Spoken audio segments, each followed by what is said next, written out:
Je m'appelle Fédois, j'ai 23 ans, je suis à Strasbourg depuis 2 ans et demi. Alors moi je m'appelle Romane, j'ai 23 ans et je vais bientôt terminer mon service civique au sein d'une association. Je suis en service civique dans une association et ça me permet en fait de découvrir le côté plus professionnel de mes études, ou en tout cas une des branches possibles après des études de relations internationales. Coordonner des projets, management de projets, mettre en place des activités, juste en fait intégrer les codes du travail.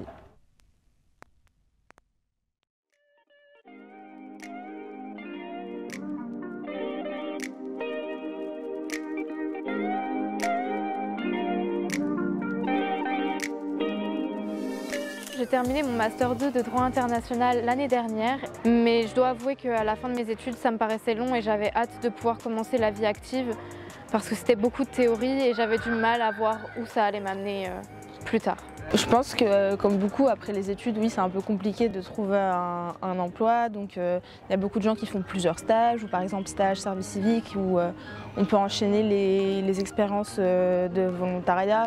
Je pense que beaucoup de jeunes, surtout entre 18 et 25 ans, peuvent témoigner d'une sorte de précarité ou d'instabilité après les études, enfin le passage des études au marché du travail. Pour moi, les études, elles sont assez déconnectées de la réalité du monde du travail. C'était vraiment compliqué de passer de la théorie à la pratique. Même lors de mon stage, je me suis rendu compte que énormément de choses que j'ai appris lors du stage, je ne les ai jamais vues lors de mes études.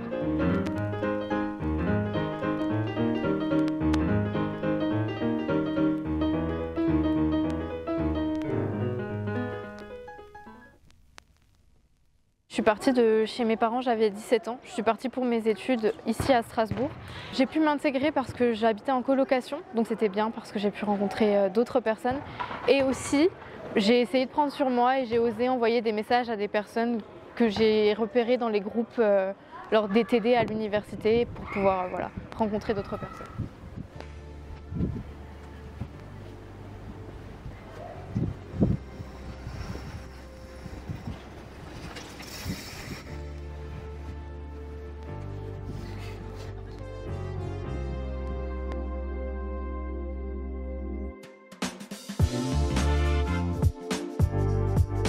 J'ai eu beaucoup de mal à ne pas me comparer aux autres quand je cherchais un emploi, surtout avec certains réseaux sociaux où c'était assez anxiogène de voir les réussites des autres et de se rendre compte que nous, on avait du mal.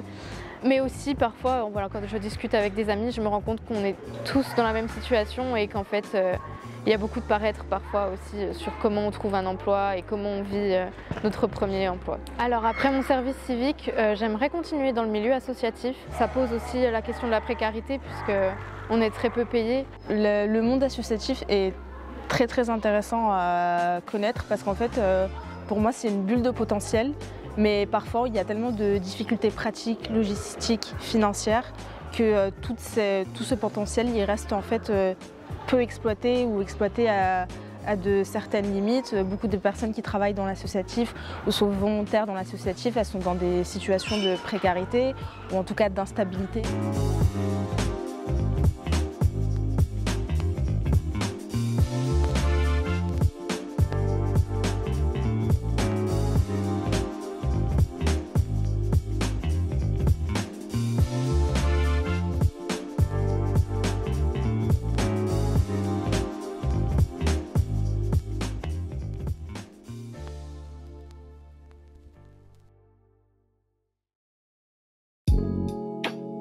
Bonjour, je m'appelle Félicien Gervasi, je suis chargé de recrutement pour le Centre EPID de Strasbourg.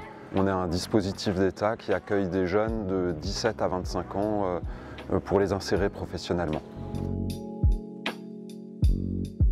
Je travaille dans l'associatif depuis le début de ma vie professionnelle. C'était avant plutôt dans le secteur de l'handicap et ensuite dans le secteur de l'hébergement d'urgence. Et dans ce dispositif spécifique, ça fait depuis 5 ans. Donc à l'EPID depuis 5 ans. Ouais. Les difficultés principales, c'est le logement. Déjà, il est très difficile de trouver un logement. Et la deuxième difficulté, c'est la maîtrise de la langue française.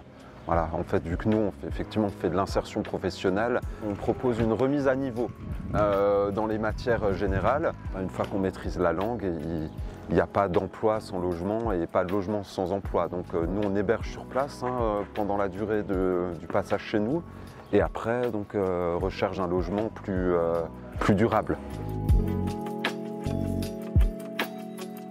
Les jeunes, quand ils arrivent chez nous, donc ils sont logés en internat du lundi au vendredi et les personnes qui n'ont pas moyen d'être logées pendant les week-ends et les périodes de fermeture sont également logées chez nous.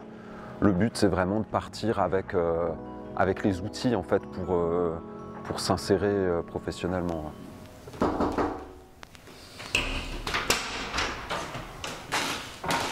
Bonjour, tu vas jouer. Ça va? Vous avez bien dormi? Ça va. Ouais, il est là, il est là. Alors déjà, pendant le Covid, malheureusement, notre centre a été fermé. On a été réquisitionné pour accueillir des publics encore plus vulnérables que ceux qu'on accueille. On a perdu de vue pas mal de jeunes à ce moment-là. Certains étaient logés à l'hôtel, certains étaient en famille et on les joignait plusieurs fois par semaine. Ensuite, quand la crise s'est terminée, on a eu des difficultés à aller chercher les jeunes là où ils étaient. On a dû reprendre contact parce que tout s'était déstructuré, même les réseaux associatifs, le fonctionnement des missions locales, et on a mis un certain temps pour remplir de nouveau notre dispositif en fait. J'ai fait une demande de logement social à l'assistante sociale et je suis en attente et quand je de mon côté, mais les gens ne répondent pas ou c'est déjà pris, du coup je suis en recherche. D'accord, ok. Franchement, ça ferait plaisir à tout le monde que vous passiez nous saluer si un jour vous en avez l'occasion, quoi. Ouais, j'ai votre numéro de téléphone, je vous appellerai, d'accord? Ok. Merci pour ces nouvelles et puis je vous recontacterai. Oui, ça marche. Ok. À la prochaine. Ouais, ça marche. Au revoir, monsieur Kawani. Au revoir. Au revoir.